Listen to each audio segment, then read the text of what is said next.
को पूरे सर्वनाश करने वाला इसी में लोग बैठे हुए हैं। इस पर विचार करें पहले, तब तो आपका हिंदू समाज बढ़ता जाएगा। अगर नहीं विचार करेंगे तो ये बढ़ेगा नहीं, घटता जाएगा। क्योंकि आपका विचार, खान पान शुद्ध रहेगा तो विचार शुद्ध होगा, और आपका खान पान नहीं होगा शुद्ध तो विचार कैसे शुद्ध और कैसे प्रेम होगा। सदगुरु कबीर साहब कहते हैं कि हम में राम तुम में राम, सब घट में राम समाया है, सबसे मिलके रहो जगत में कोई नहीं पराया। हम सब एक ही सूत्र के, एक ही हार के मोती हैं, परंतु हम सब आज अलग अलग मोती बनकर टहल रहे इस धरती पर। और ये हम सब मानव एक हैं, हम सब हिंदू एक हैं, परंतु खान पान नहीं सुधारोगे तो आप तो खुद अपने हाथों से पैरों में कुल्हाड़ी मार रहे हो, अपने जीवन में कुल्हाड़ी चला रहे हो। और जब तक खान पान नहीं सुधारोगे तो अपने जिंदगी में आरा फेर रहे हो। इस बात को विचार कर लो।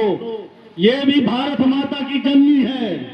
सबसे पहले इस भारत में रहने वाले, क्या पूरे विश्व में रहने वाले माता लोगों को विचार को बदलना पड़ेगा।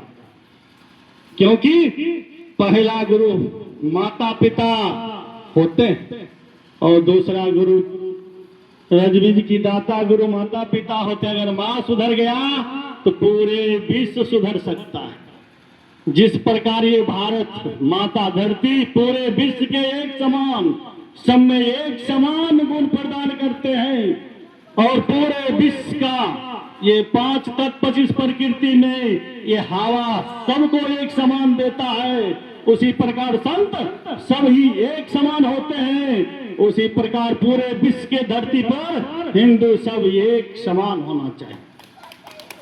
प्रेमी सज्जनों, ये धूप निकलते हैं तो सबको एक समान देता है, चाहे चोर हो, लुच्चा हो, चक्का हो, संत हो, महंत हो। ये पानी सबको एक समान गुण देता है, और ये अग्नि सबको एक समान जलाता है, और क्रोध रूपी अग्नि सबको घट में निवास करता है। ये 5 तत्व का शरीर जिस प्रकार इस संत का देख रहे हो, इसी प्रकार सब में रमैया राम रम रहा है। प्रेमी सज्जनों, सबसे पहले जैसे मुर्गी बकरी गाय भैंस को खाने वाले लोग, वो कहीं दया करेगा, किस पर दया करेगा, किससे प्रेम करेंगे? एक तरफ मुर्गी को काटना, दूसरी तरफ मछली को मारना, और तीसरी तरफ कहोगे कि हम दया मांगते हैं। जब तक जीव हत्या से नहीं वंचित होगे तब तक कोई दया नहीं। क्योंकि इस धरती माता यानी भारत माता पर रहने वाले सब माँ का संतान है। चाहे बकरी हो, मुर्गी हो, गाय हो, भैंस हो, सब भारत माता का संतान है। सब जीव एक समान है। इसलिए हे प्रिय सज्जनों, जब तक जीव पर दया नहीं करोगे तब तक कोई किसी का दया कहीं से नहीं होता। क्योंकि सदगुरु कबीर साहब कहते हैं कि राम बिना नर होई है कैसा, बात मान गबरौरा जैसा, कहीं कबीर पाछे पछतई है।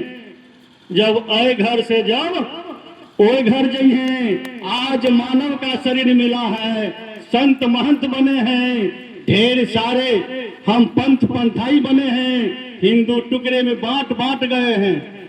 लेकिन इस शरीर से जब राम निकल जाएगा, क्या संत, क्या महंत, क्या छोटे से नन्हे से बच्चे, क्या तावला वादक, सबके घट में राम है। ये राम निकल जाएगा तो राम बिना नर होई है कैसा, बाट मान गोबरोरा जैसा। गोबर की तरह बदबू करने लगेगा ये शरीर, ये जगह जमीन, ये घर द्वार, ये बच्चे बीवी, कोई किसी का नहीं होता। ये शरीर गोबर के जैसे बदबू देता है। उसी प्रकार ये एक बार बकरी को काट दो, 2 दिन छोड़ दो, वो भी बदबू देता है। मछली में भी बदबू देता है। परंतु ये लोग धो मांझ कर इस शरीर में दफनाता है। मानव मरे तो धरती में दफना दो, यानी समाधि। हमारे हिंदू समाज में दफनाया जाता है। क्यों? कि इस समाज के, शरीर के समाज में बीमारी ढेर सारा होता है, टीबी, कैंसर। अग्नि लगाने के बाद वो धुआं जब निकलता है तो पर्यावरण की दूषित होता है, और ये पर्यावरण दूषित होता है तो ये पर्यावरण ये सभी जीव पर फैलता है, और सब जीव को जब फैलता है तो ये सब जीव रोग बन जाते हैं। इसीलिए उसे मिट्टी समाधि कर दिया जाता है। प्रेमी सज्जनों, एक एक बातों पर विचारना होगा, तब हम आगे बढ़ सकते हैं और हमारे हिंदू धर्म विकास हो सकता है। आज इसी मंच पर देख रहे हैं कि हम हैं सब मानव, सब हैं हिंदू, परंतु हमारे यानी कि चलने की पथ अलग अलग है। अलग अलग विचारों के साथ समझाया जाता है। हमारे गुरु कुछ कहते हैं, इनके गुरु कुछ कहते हैं, इनके गुरु कुछ कहते हैं। इस प्रकार से कैसे एकता होगा? तब किसी ने पढ़ाई किया है बायोलॉजी का, डॉक्टर बनेंगे। किसी ने पढ़ाई किया केमिस्ट्री का, तो साइंटिस्ट बम और गोला को बनाएंगे। इसी प्रकार संत महात्मा अपने अपने अनुसार जीवों को चेताने का काम करते हैं और पढ़ाते हैं, और पढ़ाकर फिर ऐसे विद्वान बनाते हैं कि समाज में छाप छोड़ते, यानी चेताने का काम करते हैं। हे प्रिय सज्जनों, अगर शुद्ध खान पान जब तक नहीं करोगे, क्योंकि कहा गया कि बकरी मुर्गी किन्हीं छेवा, अगले जन्म फिर अवसर लेगा कहीं कबीर पा। यानी कि बकरी मुर्गी तो काटोगे, भगवती के आगे, काले के आगे, दुर्गा के आगे अंधविश्वास में फंसोगे तो दुर्गति होगा। आपको कहीं इस शरीर को छोड़ने के बाद कहीं बकरी का शरीर मिलेगा तो कितने बार बकरी को जन्म में जन्मना और मरना पड़ेगा, जिसको कोई था पता नहीं। इसीलिए कहते कि जिम्मत मारो बाबरा, सबके एक प्राण, और जीव हत्या में छोटी है करोटी करेगो दान। यहाँ जीव को मार दो और काशी में जाकर दान करो, अपने सिर के बाल मुड़वाओ और कहो कि मैं उद्धार हो सकता। ऐसा कहीं कोई बात नहीं। आपने 2-3 मिनट की बात कहे, कहीं ज्यादा तो नहीं ले रहा हूं। तो मैं अपना वाणी को यही परिश्रम समाप्त करता हूं। जय भारत, जय भारत, जय हिंदू, हमारे देश हिंदुस्तान देश। और सबको मैं करता हूं, आप सबको दंडवत बंदगी प्रणाम। साहिब बंदी सा प्रेम से बोलिए सदगुरुदेव की जय। बहुत बहुत साधुवाद। हमारे बबलू दास जी महंत हैं कुम्हारसों में और कबीर मठ से जुड़े हुए हैं। अब हमारे बीच पूनम कुमारी जो शिक्षिका हैं मेघौल में, और वे जो है एक भजन गायत्री परिवार से जुड़े हुए हैं, भजन के लिए आएंगे और आप लोग को एक भजन सुनाएंगे।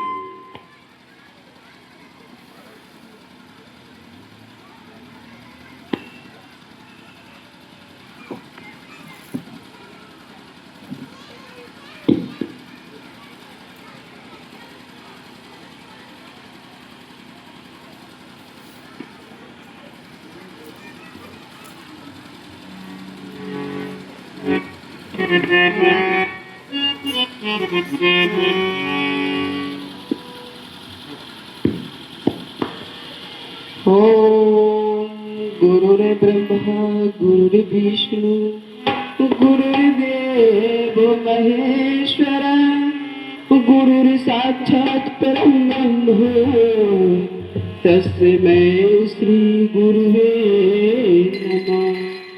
अखण्डमण्डलाकारं व्याप्तं येन चराचरं तत्पदं दर्शितं येन तस्मै श्रीगुरुवे नमः। नीलाम्बुजश्यामल कोमलां शीतशमारोपितवामि भाग्यं पानो महासायकचारुचापं नमामि रामं रघुवंशनाथम् अतुलितबलधामं हेमशैलाभदेहं तनुजबलकृशानं ज्ञानिनां ग्रगण्यं सकलगुणनिधानं वानराणां धीशं रघुपति प्रिय भक्तं वातिजातं नमामि। कर्पूरी गौरं करुणावतारं संसारी सारं भुजगेन्द्रहारं सदा वसन्तं हृदयविन्दे भवं भवानी सहितं नमामि। जितने मंच पर मेरे देव मंच पर मंचासीन अतिथिगण और मेरे जितने आए हुए हैं सभी को मैं प्रणाम करती हूँ और मैं एक भजन गाने के लिए जा रही हूँ। इसमें जो भी गलतियाँ हों उसे क्षमा कीजिए। 2 बार भगवान का नाम लें। सीताराम सीताराम सीताराम सीताराम सीताराम सीताराम सीताराम सीताराम सीताराम सीताराम सीताराम सीताराम सीताराम सीताराम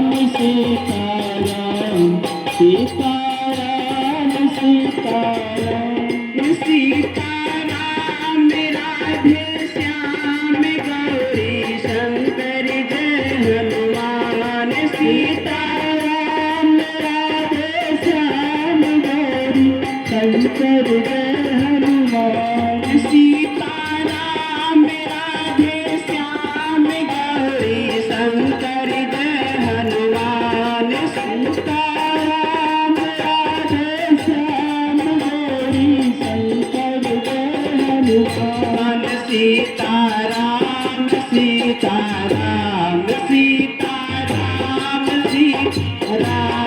सीताराम सीताराम सीताराम सीताराम सीताराम सीताराम सीताराम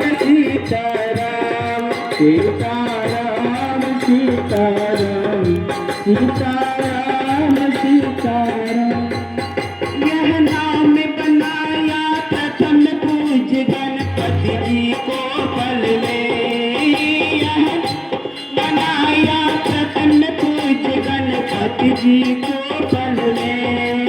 मिल गया यही अब लंबे नाम सबरी को जंगल में। मिल गया यही अब लंबे नाम लाखों का बेड़ा पार किया पहुँचाया घर के धाम। लाखों का बेड़ा पार किया पहुँचे हम सीताराम सीताराम सीताराम सीताराम सीताराम सीताराम सीताराम सीताराम सीताराम सीताराम सीताराम सीताराम सीताराम सीताराम सीताराम सीताराम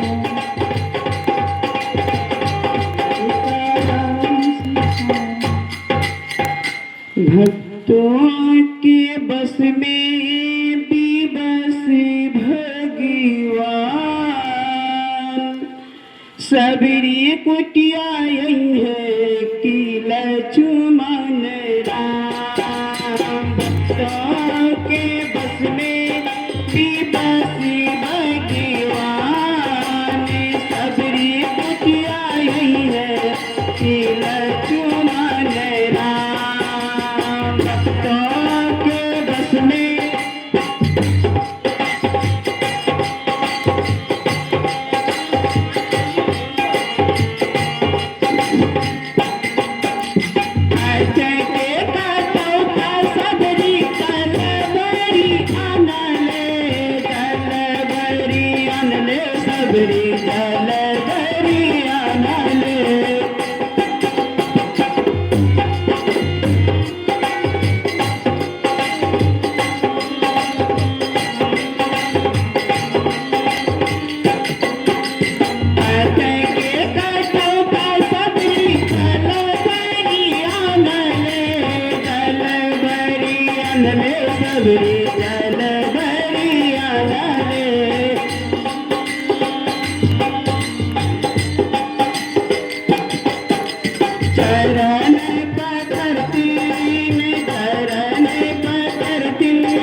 सबरी कुटियाई नील चुमन भक्तों के बस में भी बस भगवान सबरी कुटियाई नील चुमन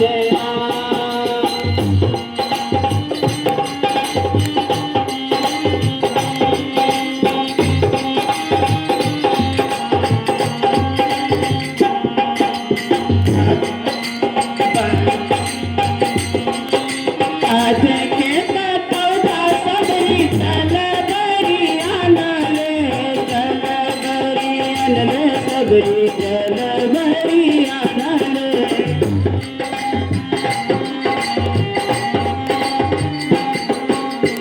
उसके चटैया सबरी झरी झर बिछौले झरी झर बिछौले सबरी झरी झर बिछौले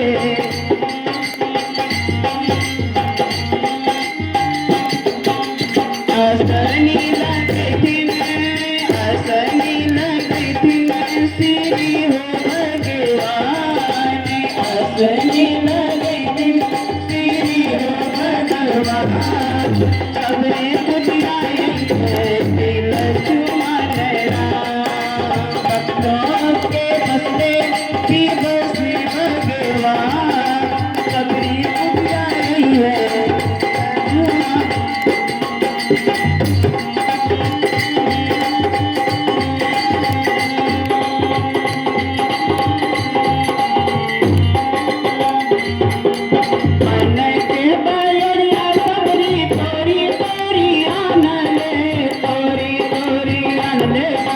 तूनी तूनी आना बन के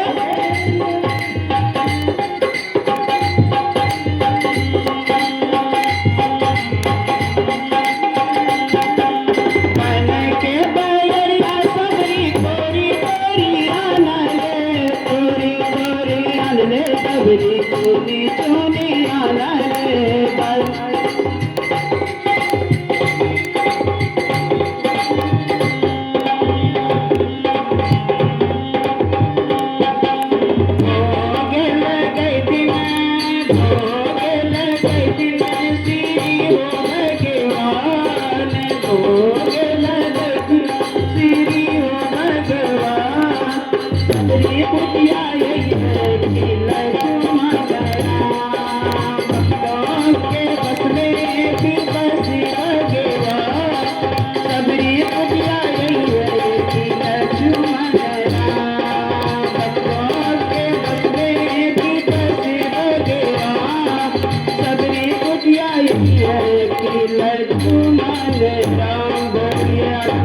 भगवान की जय जय जय सीताराम जय जय राधे श्याम हर हर महादेव। बहुत बहुत साधुवाद, बहुत अच्छे भजन से हम लोग को अग्रुहित किए। अब हमारे बीच में अब मैं जो है क्षमा चाहूँगा, समय नहीं है, इसीलिए जो है 2 बजे तक ही कार्यक्रम को समाप्त करना था। अब हमारे बीच में जो मुख्य वक्ता हैं श्रीमान अंजेश जी, जो कि जिला बौद्धिक प्रमुख रोसड़ा राष्ट्रीय स्वयंसेवक संघ, उन्हीं को सुनने के लिए हम लोग बैठे थे, आए थे। बीच बीच में सभी लोगों का कुछ न कुछ उद्बोधन होते रहा। अब आज का जो विषय है पंच परिवर्तन, कुटुंब प्रबोधन, सामाजिक समरसता, नागरिक कर्तव्य, पर्यावरण संरक्षण और स्वदेशी, ये पंच परिवर्तन के अंतर्गत आते हैं। और आज के मुख्य जो कार्यक्रम हिंदू सम्मेलन रखा गया है उसके बारे में विस्तार से बताएंगे माननीय अंजेश जी।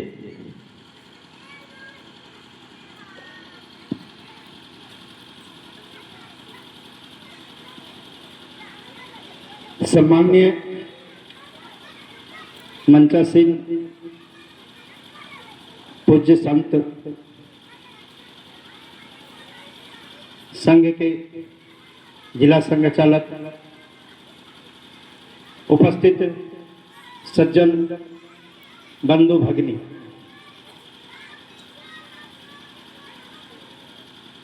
संघ का 100 वर्ष पूरा हुआ है। इस कार्यक्रम के माननीय अध्यक्ष महोदय ने बड़े ही सुंदर ढंग से इसके संदर्भ में अपनी बातें बताई हैं। इस संघ के 100 वर्ष के उपलक्ष्य में यह कार्यक्रम संपूर्ण भारतवर्ष में आयोजित हो रहा है। संघ क्या है, संघ का कार्य क्या है, यह क्या कर रहा है और यह 100 वर्ष की यात्रा कैसे संपन्न हुई है, इन सभी बिंदुओं के संदर्भ में एक चर्चा परिचर्चा के माध्यम से जन जन तक पहुंचाने का यह कार्य है। इस मंच पर आपने यह अभी देखा है कि समाज में हम अलग अलग मत पंथ के नाम से जाने जाते हैं, परंतु राष्ट्रीय स्वयंसेवक संघ के माध्यम से यह मंच एक मूर्त रूप में आपको प्रस्तुत करने का प्रयास किया, एक माध्यम के रूप में कि हमारे शास्त्रों में कहा गया है कि जिस प्रकार सभी नदियां बहते हुए सागर में मिल जाती हैं, उसी तरह से सभी मत पंथ सभी रास्तों से चलकर हम एक ही परमात्मा के पास पहुंचते हैं। तो इस प्रकार से विभिन्न मत पंथ जितने भी हमारे समाज में मत पंथ हैं, सभी के प्रमुख के रूप में, क्षेत्रीय प्रमुख के रूप में हमारे मंच पर विराजमान है। राष्ट्रीय स्वयंसेवक संघ 1925 से लगातार यही काम करते आ रहा है कि हमारा हिंदू समाज एक हो, संगठित हो, तभी यह देश विश्व गुरु बन सकता है, हमारा भारत अखंड हो सकता है। इन्हीं सपनों को संजोए हुए हम लगातार अनवरत बिना रुके चलते आ रहे हैं। हेलो, जब संघ की स्थापना हो रही थी, जब वह पृष्ठभूमि था, तो आप सभी जानते हैं कि उस समय हमारा समाज विखंडित था।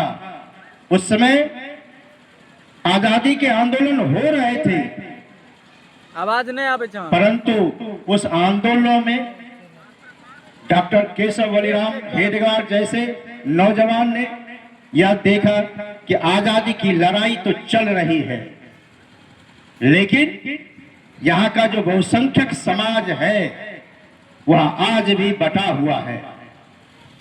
इस बिंदु पर हमें विचार करना होगा कि हम गुलाम हुए तो क्यों।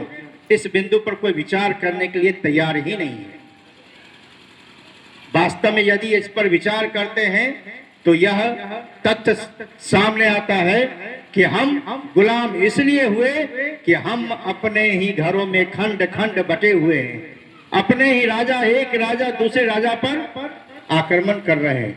अर्थात बिल्कुल यह हिंदू समाज, बहुसंख्यक समाज यहाँ का बटा हुआ है, और यही मूल कारण है कि हम गुलाम हुए। और यह आजादी की लड़ाई तो चल रही है, लेकिन इस कारण का निवारण कहीं नजर नहीं आ रहा है। तो यह कोई निश्चित नहीं है कि हम आज इस संघर्ष के माध्यम से आजाद भी हुए तो हम आजाद रह पाएंगे। इसलिए यदि आवश्यकता है तो हमें अपने हिंदू समाज को संगठित करने का, जिसका चरित्र या भारत प्रदर्शित करता है, इसलिए इस संपूर्ण समाज को संगठित करने का है। और इसलिए छोटे छोटे बालकों को उन्होंने लेकर ऐसे छोटे छोटे मैदान में, नागपुर का एक स्थान है मोहिते बारा रेशम बाग में है, वहां पर डॉक्टर थे, डॉक्टर केशव बलिराम हेडगेवार, वह पेशे से डॉक्टर थे, उन्होंने पढ़ाई की थी डॉक्टरी की, लेकिन इस समाज के सामने, इस भारतवर्ष के सामने जो संकट था उसे देखते हुए उन्होंने छोटे छोटे बालकों को लेकर मैदान में खेल के माध्यम से उन्हें संगठित करने का प्रयास किया। और आप जानते हैं कि निश्चित रूप से आज भी यदि कोई डॉक्टरी पढ़ा हुआ व्यक्ति डॉक्टर बनने में आजकल करोड़ों रुपए लगते हैं। और वैसे व्यक्ति यदि समाज के छोटे छोटे बच्चों के साथ, जिनके नाक से हम कह सकते हैं वह वैसे वैसे बच्चों को लेकर जब वो खेलेंगे तो आज भी आप कहेंगे वह शायद पागल हो गए। और वही स्थिति उस समय भी थी कि लोग उन्हें कहते हैं ये डॉक्टर पागल हो गया, कहता हिंदू का संगठन करेंगे। अरे भाई, हिंदू तो वह है, वह जिंदा मेढक है, उसे तौलना। हिंदुओं का संगठन करना जिंदा मेढक को तौलने के बराबर है, क्योंकि मेढक को चढ़ाइए तो दो को चढ़ाएंगे, एक कूद जाएगा, एक को चढ़ाएंगे दूसरा कूद जाएगा। लेकिन डॉक्टर केशव बलिराम हेडगेवार ने कभी हार नहीं मानी। उस समय के स्वतंत्रता संग्राम में भी भाग लिया उन्होंने, जेल की हवा भी खाई। 1921 में और 1930 में दो बार जेल भी गए, परंतु उसके पश्चात भी आजादी के आंदोलनों के साथ साथ भी हिंदू समाज के संगठित करना नहीं छोड़ा। और जिसका परिणाम यह हुआ कि आज यह सफर अनवरत चलता हुआ अपने 100 वर्ष को पूरा कर रहा है। और यह दुनिया का एकमात्र संगठन है जो अनवरत लगातार चलता हुआ यहां तक पहुंचा है और लगातार बढ़ता ही रहा है। आप यूं कह सकते हैं कन्याकुमारी, कश्मीर से लेकर कन्याकुमारी तक, कच्छ से लेकर अरुणाचल प्रदेश तक 924 जिलों में प्रत्यक्ष और अप्रत्यक्ष रूप से संपूर्ण भारतवर्ष में संघ का कार्य आज फैल चुका है। देश ही नहीं, विदेशों में भी जिस किसी भी क्षेत्र में आप नाम लेंगे संघ का कार्य वहां है। उद्देश्य केवल भारत मां को, अखंडित भारत मां को अखंड करना है, खंडित भारत मां है उसे अखंड करना है, इसे पुनः विश्व गुरु बनाना है। इसलिए यह अनवरत कार्य चल रहा है। इस भारत मां के सामने विभिन्न प्रकार की चुनौती आज भी विद्यमान है। भले ही आजादी हमें 1947 में मिल गई, लेकिन हमारे देश के सामने चुनौतियां कई अभी भी विद्यमान हैं। उन चुनौतियों के समाधान के लिए, उन्हें पुनः विश्व मंच पर स्थापित करने के लिए विभिन्न प्रकारों से विभिन्न क्षेत्रों में कार्य चल रहे हैं। चाहे वह हमारा वनवासी क्षेत्र हो, जहां आदिवासी रहते हैं, उन क्षेत्रों के लिए सबसे बड़ी चुनौती है धर्मांतरण, क्योंकि विभिन्न प्रकार के धर्म मत पंथ के लोग वहां जाते हैं, उन्हें सेवा के कार्य से प्रलोभन देकर उन्हें अपने धर्म से विधर्मी बना देते हैं। उन क्षेत्रों में भी संघ के वनवासी कल्याण आश्रम के कार्यकर्ता जाकर एक विद्यालय खोलकर उनको संस्कारित करने का कार्य करते हैं। सभी वनवासी क्षेत्रों में यह वनवासी कल्याण आश्रम चल रहा है। सामान्य क्षेत्रों में विद्या भारती का कार्य चल रहा है। आज संपूर्ण भारतवर्ष में 25,000 से भी अधिक विद्या मंदिर चल रहे हैं। सरस्वती विद्या मंदिर नाम से वह संस्था आज समाज में कार्य कर रहा है। उसके अभिनव शिक्षण पद्धति है, भारतीय शिक्षण पद्धति है, भारतीय संस्कारों पर आधारित शिक्षण पद्धति है। और आपको आश्चर्य लगेगा कि आप धीरे धीरे उस विद्यालय से संस्कारित होकर बच्चे देश के सर्वोच्च पद पर जा रहे हैं। जब आपके बच्चे संस्कारित होंगे और ऐसे पदों पर जब जाएंगे, तभी जाकर आपके भारतीय समाज के अनुरूप वह कार्य कर पाएंगे। तो इस शिक्षा के क्षेत्र में भी यह कार्य कर रहा है। जो सैनिक रिटायर होते हैं, उनका भी, जो रिटायर व्यक्ति होते हैं, उनका भी संगठन भारत विकास परिषद के नाम से चल रहा है। भारतीय किसान संघ, किसानों का संगठन भारतीय किसान संघ के रूप में चल रहा है। भारत में मजदूरों का संगठन यदि कहे तो सबसे बड़ा मजदूर संघ भारतीय मजदूर संघ। जिस किसी भी क्षेत्र में जाएंगे, आज राष्ट्रीय स्वयंसेवक संघ के कार्यकर्ता उस क्षेत्र में कार्य कर रहे हैं और भारत को मजबूत करने का कार्य कर रहे हैं। कहने का तात्पर्य है, लेकिन यह ध्यान रखना है कि भारत में यह जो राष्ट्रीय स्वयंसेवक संघ का कार्य है अभिनव शिक्षा पद्धति है, शिक्षण पद्धति है। प्रत्यक्ष रूप से संघ का कार्य केवल और केवल 1 घंटे की शाखा है। संघ के स्वयंसेवक संघ केवल 1 घंटे की शाखा लगाता है। संघ के स्वयंसेवक सब कुछ करते हैं, चाहे जिस किसी भी क्षेत्र में आप रहें, चाहे वह राजनीति के क्षेत्र में जाएं या इंजीनियरिंग के क्षेत्र में जाएं, चाहे समाज सेवा के क्षेत्र में जाएं, विभिन्न क्षेत्रों में संघ के स्वयंसेवक सब कार्य करने के लिए स्वतंत्र हैं। लेकिन संघ केवल 1 घंटे की शाखा लगाती है। वह 1 घंटे का शाखा क्या है? तो उसमें शारीरिक, क्योंकि यदि हम शारीरिक रूप से सबल नहीं होंगे तो हमारे अंदर मन मजबूत नहीं होगा। स्वामी विवेकानंद ने भी कहा था, यदि गीता के ज्ञान को समझना है तो पहले फुटबॉल के मैदान में अपने पैर को मजबूत करो। तो इसलिए संघ के शाखा में शारीरिक के माध्यम से बच्चों को, वयस्कों को, हर एक के लिए उम्र में, हम लोग कहते हैं जो 80 वर्ष के बूढ़े नहीं, 80 वर्ष के जवान हैं, तो उनको शारीरिक के माध्यम से शारीरिक रूप से सबल बनाने का कार्य किया जाता है। वहां पर प्रार्थना, सुभाषित, अमृत वचन, गीत, बोध कथा, इन सब के माध्यम से बौद्धिक रूप से भी प्रशिक्षित किया जाता है, ताकि किसी भी मंच से वह अपनी बात को सबल रूप से रख सके। इसलिए शारीरिक और बौद्धिक दोनों माध्यम से उसे पुष्ट किया जाता है, कार्यकर्ता का निर्माण किया जाता है। और इसलिए संगठन उस शाखा को व्यक्ति निर्माण का केंद्र मानते हैं। और वह जब स्वयंसेवक बनता है तो स्वयंसेवक के संदर्भ में यह कहा जाता है, स्वयंसेवक कौन है? तो स्वयंसेवक वही है जो समाज का सशक्त प्रहरी है। स्वयंसेवक समाज का सशक्त प्रहरी होता है।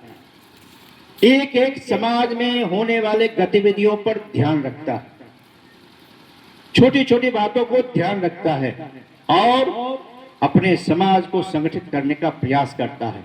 तो आप इस दृष्टि से जब देखेंगे तो आपको यह लगेगा कि संगठन अनवरत आज जिस रूप में आप देख रहे हैं, संपूर्ण भारत में सर्वोच्च पद पर संघ के द्वारा निर्मित सभी कार्यकर्ता हैं, चाहे वो हमारे प्रधानमंत्री हों, चाहे राष्ट्रपति हों, चाहे गृह मंत्री हों, चाहे जिस किसी को लेंगे आप, तो आपको ज्ञात होगा कि सभी संघ के स्वयंसेवक रह चुके।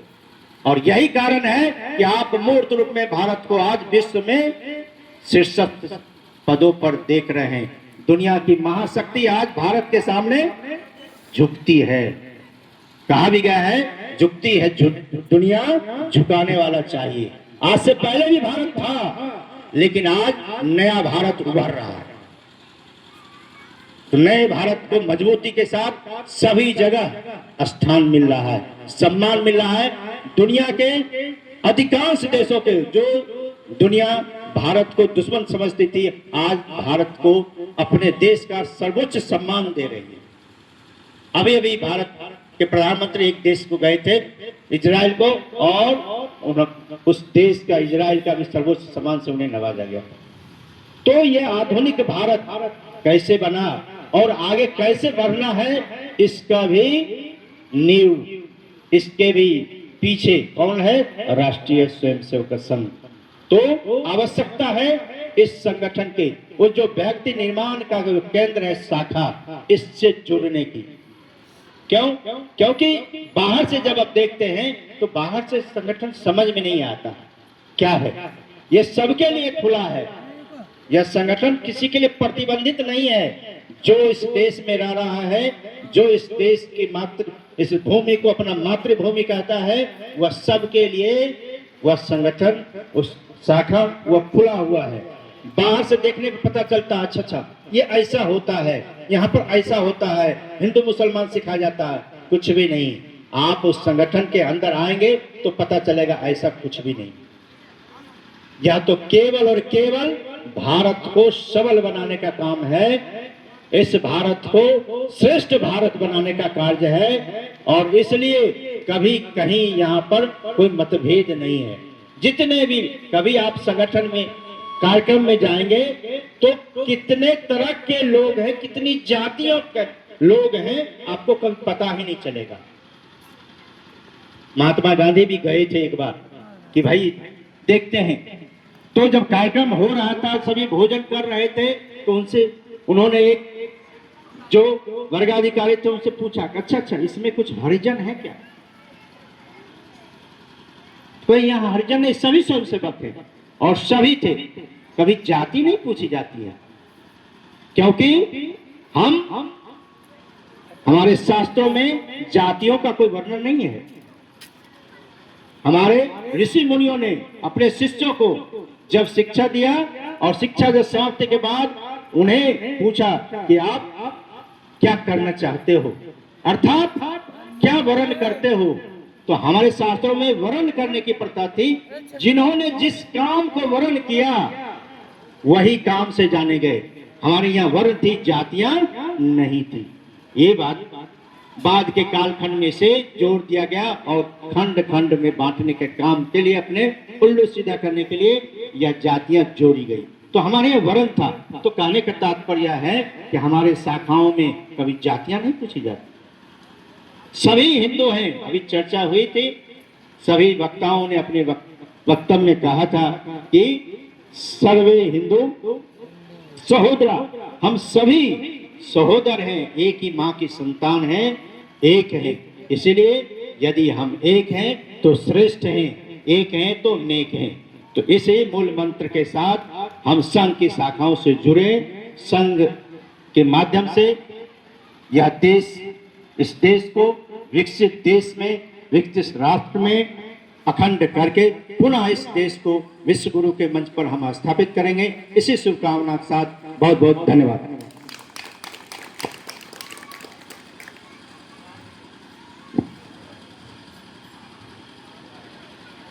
अब धन्यवाद ज्ञापन के लिए हमारे बीच आए हुए हैं डॉक्टर साहब। उससे पहले मैं कहूँगा कि भारत में विद्वान समस्या क्या क्या है, इस पर जो है अभी बहुत सारे वक्ताओं ने अपना उद्बोधन किए थे, जिसमें एक आंतरिक चुनौती है और बाह्य चुनौती है। भारत में अमीरी और गरीबी की खाई बढ़ती जा रही है। 10% लोगों के पास 60% संपत्ति है और इन सभी का कारण है अशिक्षा, अस्वास्थ्य, रोजगार की कमी, क्वालिटी ऑफ पोस्ट, ये सब है। आज जो है शिष्टाचार, भ्रष्टाचार जो है शिष्टाचार बन गई है।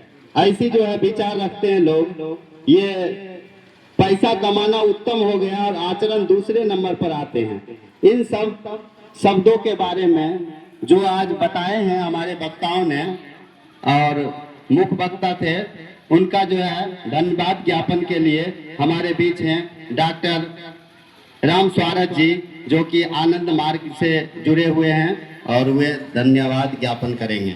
डॉक्टर राम स्वारथ।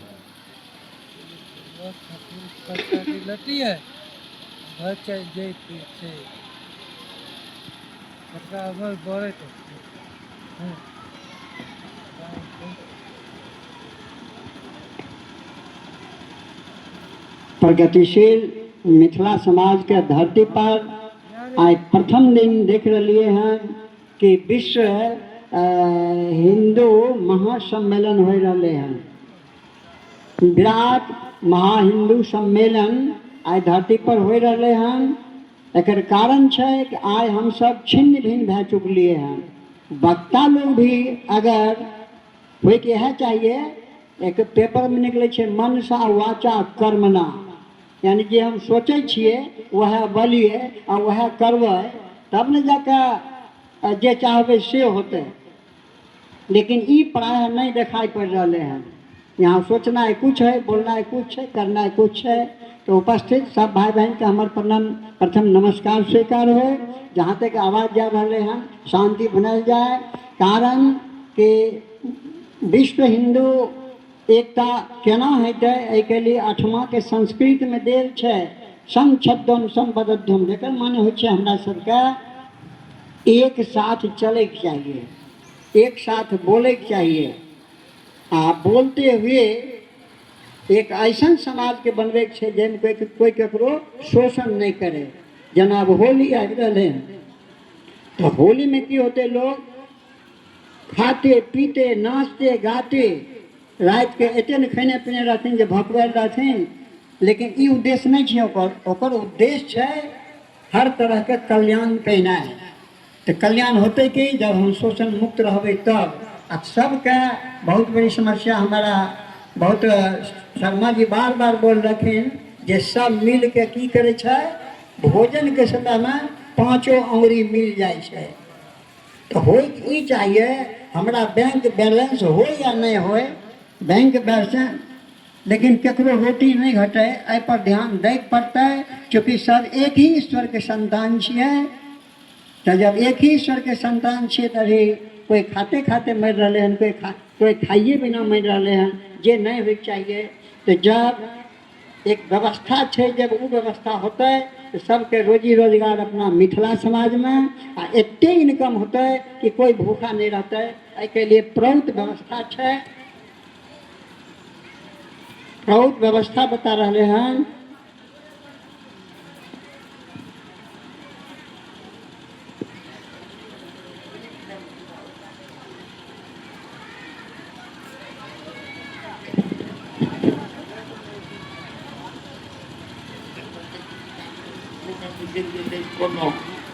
एक प्रौत व्यवस्था लगबे के लिए हमरा संस्कारी जीवन जिए पड़ते। आ ई जे छै कि संग छत्तों मने एक साथ चलबै, सबके मन एक भए जेतै।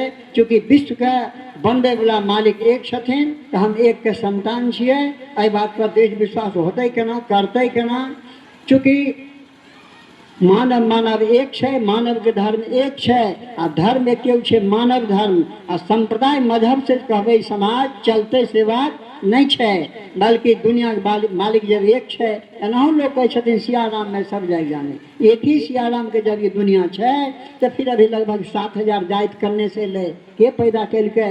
ये भेलै कि फूट डालो शासन करो, बस फूट डालो, फूट डालते डालते आइ हम की भए गेलिए हैं, आइ अछूत बहुत लोग भए गेलखिन। लेकिन चूँकि अभी दिमाग में घूम रहे हैं सिया राम में सब जग जानी, आ हट जाओ बगल से छुआ जात पानी। तो खैर धीरे धीरे की भेले हट रहे हैं। आ अभी जनरल लोग के दिमाग में एक बात घूमे छै कि आग लगे बस्ती में हम रहबे मस्ती में, ऐसे काम चले वाला नहीं छै। हम सब यहाँ का मुसाफिर छिए, मुसाफिर कहीं घर नहीं बांधे छै, लेकिन हम सब बिल्डिंग पर बिल्डिंग चौकने जा रहे हैं। आ नैतिकता हमार रसातल में चल गए हैं। तो निवेदन छै कि 5 चीज से प्रतिष्ठा मिले छै। एक नंबर छै विद्या, दोसर मर्म, तेसर आयु, चौथा मित्र, आ पांचवा छै धन। आज पढ़ जतेक लोग छिए केवल माथा लगेने छिए कि अधिक से अधिक धन। अरे धन ला की करबहो, छहो मुसाफिर, मुसाफिर बुहार बन के नहीं रहे छै।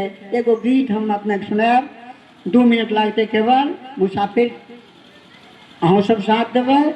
मुसाफिर आगे बढ़ते जाना, मुसाफिर आगे बढ़ते जाना, मुसाफिर आगे बढ़ते जाना। अनहार में चलना नहीं, मंजिल को देखते रहना, मुसाफिर आगे बढ़ते जाना, मुसाफिर आगे बढ़ते जाना। पीछे से अनगिनत पुकार, खाना पीना और सोना, खाना पीना और सोना। पैदाइश मौत की तकरार, पैदाइश मौत की तकरार, आना जाना और रोना, मुसाफिर आगे बढ़ते जाना, मुसाफिर आगे बढ़ते जाना।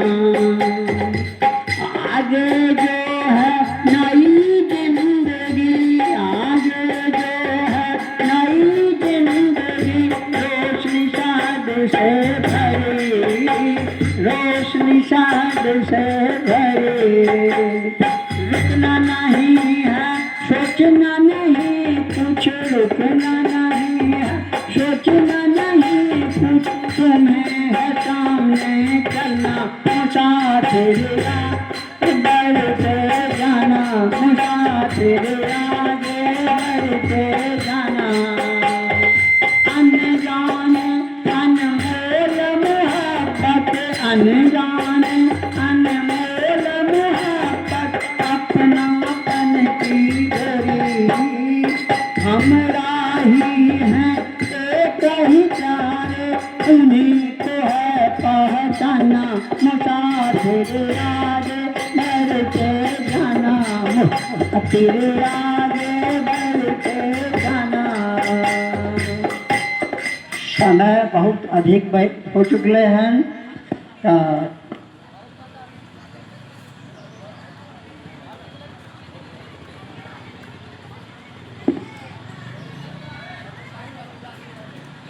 अब जो है भारत माता की आरती होगी, सब लोग आगे चले आएंगे आरती करने के लिए। और आरती के लिए हमारे बीच मौजूद हैं कपिल शर्मा जी, जो कि भारत माता की आरती अपने शब्दों में, सुमधुर शब्दों में वाचन करेंगे।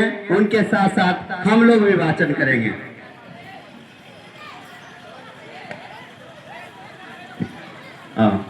और कार्यक्रम समाप्ति के बाद 2 शब्द आज के कार्यक्रम के बारे में बताएंगे धर्मदास जी महाराज। तो आरती के बाद बाबा धर्मदास जी महाराज से आप 2 शब्द सुनेंगे। जो इधर उधर हैं उनसे निवेदन है जरा आरती के पास आ जाते तो सब दुख दूर होने लगता अभी से। तो मैं चाहता हूं कि आप सब लोग उठ के चले आइए, पास में आ जाइए। जो अग्नि के पास आते हैं, घोड़ा तपने का समय तो चला गया, तो घोड़ा के पास आएंगे, आए तब ना ताप लगा, जाड़ा दूर हुआ। जाड़ का महीना घोड़ा से हट ले तो कैसे ताव लगेगा। तो आरती जो है, आरती एक हृदय से दीप जलाना है। तो आ जाइए सबको, धीरे धीरे तेजी से आइए। बोलो भारत माता की, भारत माता की, गौ माता की।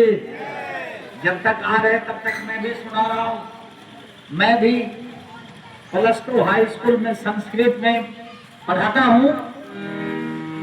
गायन्ति देवा किल गीत गाने, धन्योऽस्तु ते भारत भूमि भागे, स्वर्गाम अमरराष्ट्र मार्ग भूते,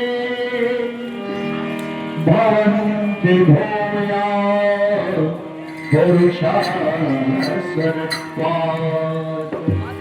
देवता लोग भी इस धरती पर, भारत की भूमि पर जन्म लेने के लिए लल चाहते हैं।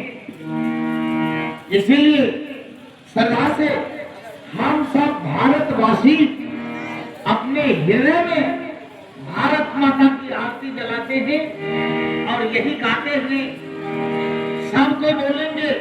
लेकिन ये बोलने से पहले सुनना पड़ता है, हमने क्या बोला है। ये मुंह जैसे रिसीव करता है, कान रिसीव करता है, मुंह फेंकता है, तो कान में शब्द जाए तब तो मुंह से निकलेगा, इसलिए कान में जाने बोलिए एकदम ढंग से सीधा। आरती कौन नहीं बोल रहे हैं? हाँ, आरती भारत माता की, जगत की भाग विधाता की, भारत माता की, जगत की भाग विधाता की, आरती भारत माता की, जगत की भाग विधाता की, आरती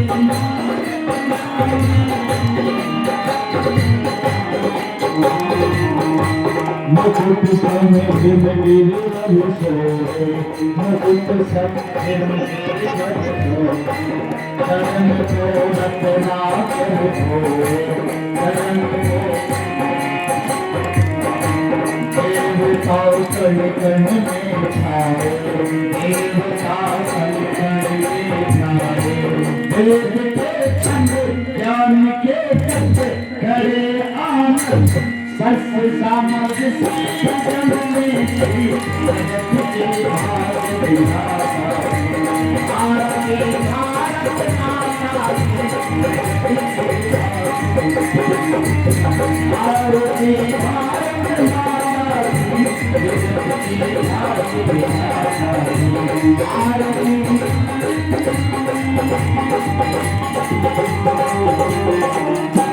जगत से जब लगती जाए जगत से लगती जाए बनी है इसकी छवि प्यारी बनी है इसकी छवि प्यारी दुनिया झूमती सारी दुनिया झूमती सारी देख कर झुकी है बनी है कृपा पर से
सगुन साकार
करेंगे अपन यत्न कर सर्व मंगल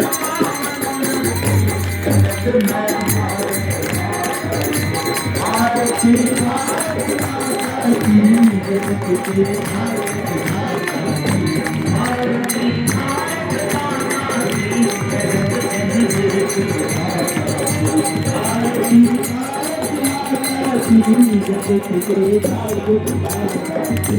बढ़ाया संतों में सम्मान बढ़ाया संतों की सम्मान बढ़ाया संतों की सम्मान वीरों ने जीवन दान दिया वीरों ने जीवन दान बढ़ाया संतों ने सम्मान बढ़ाया संतों की सम्मान दिया वीरों ने जीवन दान दिया वीरों ने जीवन दान अमृत मैंने चलेंगे साथ हाथ में हाथ, चलेंगे साथ हाथ में हाथ, उठाकर माँ शपथ गीता को माता की।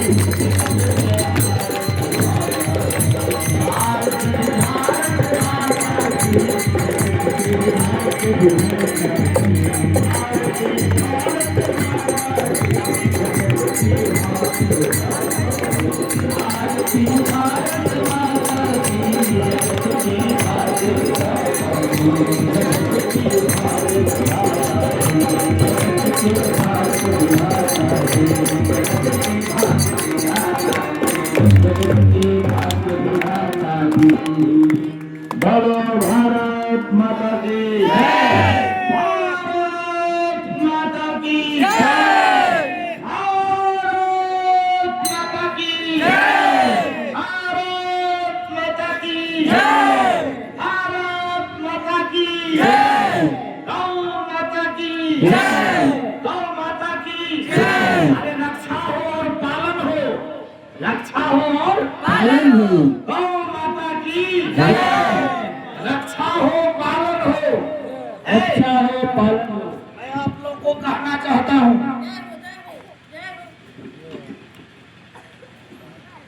हमें जगह हम लोग भारत में घूम घूम के तब शिक्षक बने हैं, वहां सीधे महाराष्ट्रीय क्षेत्रों में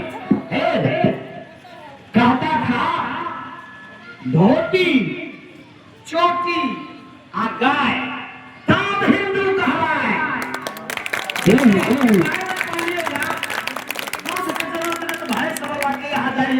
और बताना चाहता हूँ गाय के दूध में और भैंस के दूध में क्या अंतर है।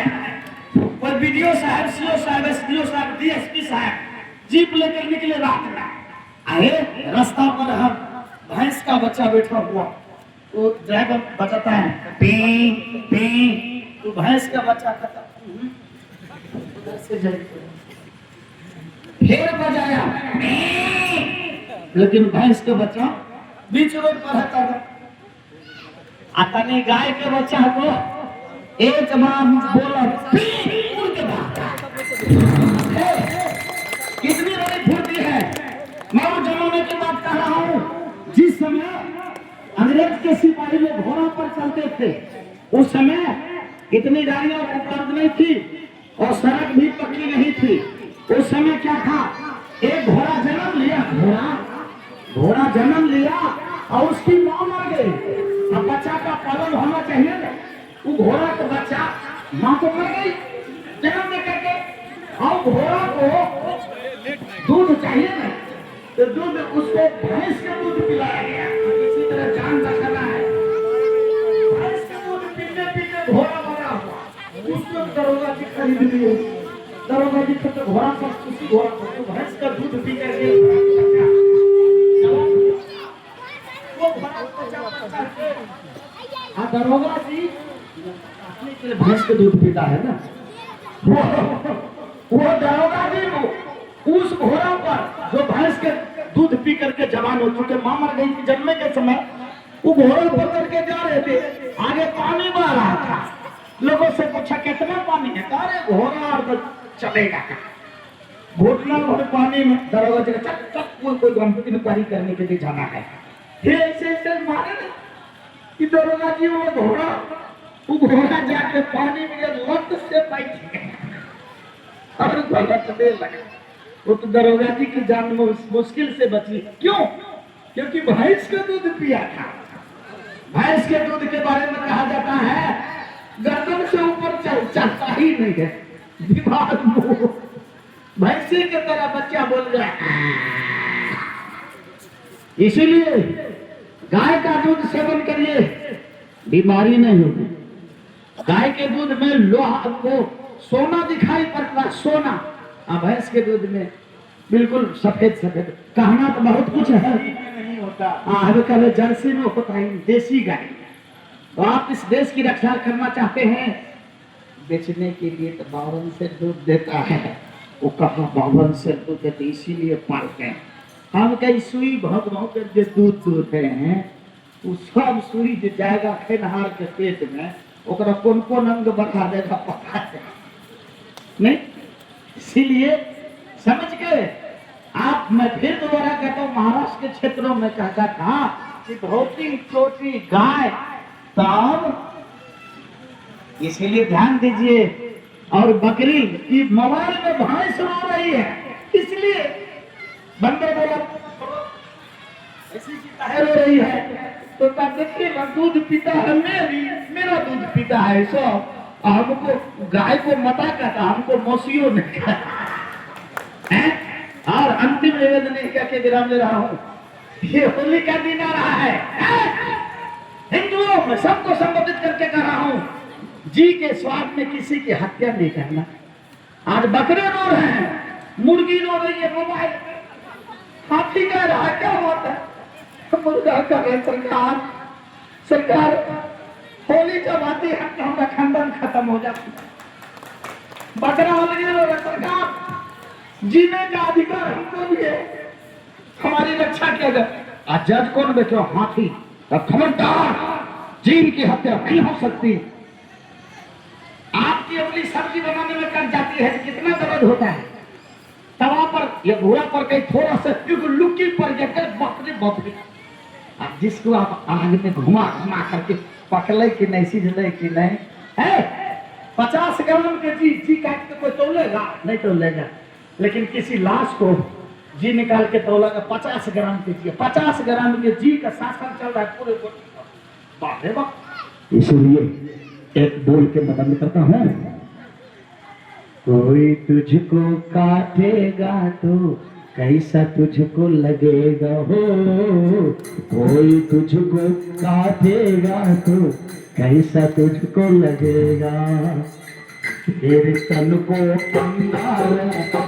आप भी सुनिए, जैसे कन्या कहेगी तो वाले ने है, लेकिन नहीं बसना भाई, तो तेरे तन को अंगारों पर जब कोई सेकेगा, शब्द देखिए अंतिम खत्म कर रहा हूं, कोई तुझको काटेगा तो तुमको, कोई तुझको काटेगा तो कैसा तुझको लगेगा, तेरे तन को जलते अंगारों पर कोई सेकेगा, फिर तेरी चीखें सुनने वाला जब कोई न होगा, तेरी चीखें सुनने वाला जब कोई न होगा, तब तुमको इन बेजुबानों का तजुर्बा होगा कि जान है ना कि तू इंसान है ना। एक लड़का अभी नजीरगंज में आया हो प्रोग्राम करके, वो प्रोग्राम से उठ गया, हमने कहा कहाँ जा रहा है, तो हम मुर्गी के एडवांस दिए हुआ जा रहे हैं के लिए, हम इस होली में ना कर रहे हैं।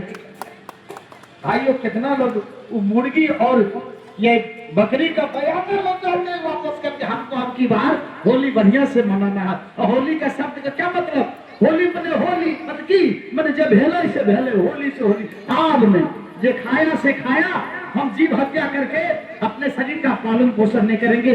धन्यवाद, समय बहुत हो गया, हम पूछिए तो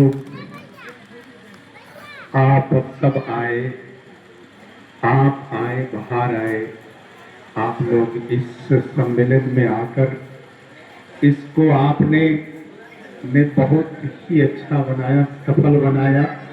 आप सबको ही धन्यवाद है, आभार है।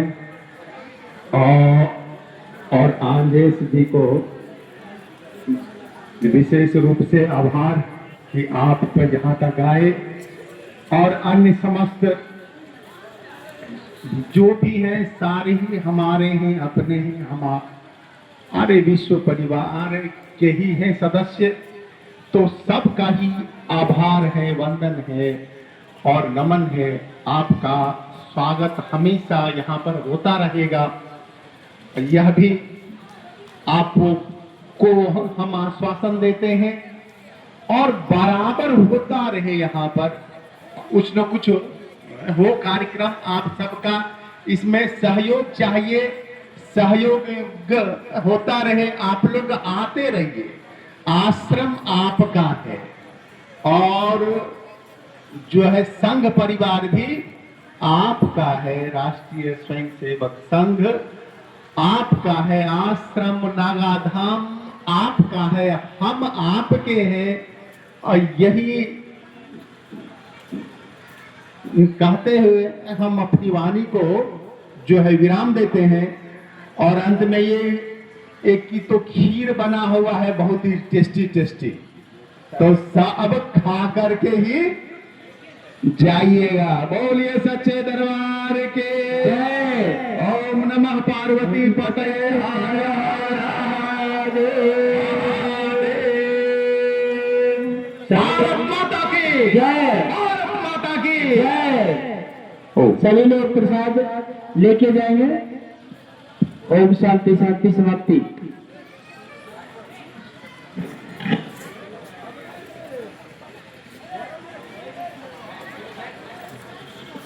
हेलो, यहाँ संघ की पुस्तिका रखी हुई है। जिन्हें संघ के बारे में विस्तृत जानकारी चाहिए वो यहाँ से सशुल्क पुस्तिका ले लेंगे। शुल्क मात्र 10 रुपया है। संघ के बारे में, राष्ट्रीय स्वयंसेवक संघ के बारे में विस्तृत जानकारी यदि आपको चाहिए तो यहाँ पुस्तक रखा हुआ है, वो 10 रुपया सशुल्क है। मतलब 10 रुपया देंगे, मैं पुस्तक दूंगा। और पुस्तक स्वयंसेवक खोदावत प्रखंड के जितने स्वयंसेवक हैं वो तन मन धन से 1 सप्ताह से लगे हुए हैं और आज विराट हिंदू सम्मेलन यहाँ तक पहुँच पाया है। मैं सभी स्वयंसेवक को भी हार्दिक बधाई देता हूँ और इसी प्रकार से मेरा सहयोग करते रहेंगे। तो मैं जो है संघ की जो भी निर्देश होगा मैं उस निर्देश का पालन करते हुए सारे उनको करवाते रहूंगा। धन्यवाद। प्रसाद की व्यवस्था है, प्रसाद लेके ही जाएंगे। यहाँ जितने भी जन उपस्थित हैं वो प्रसाद लेके ही जाएंगे। ये पुस्तक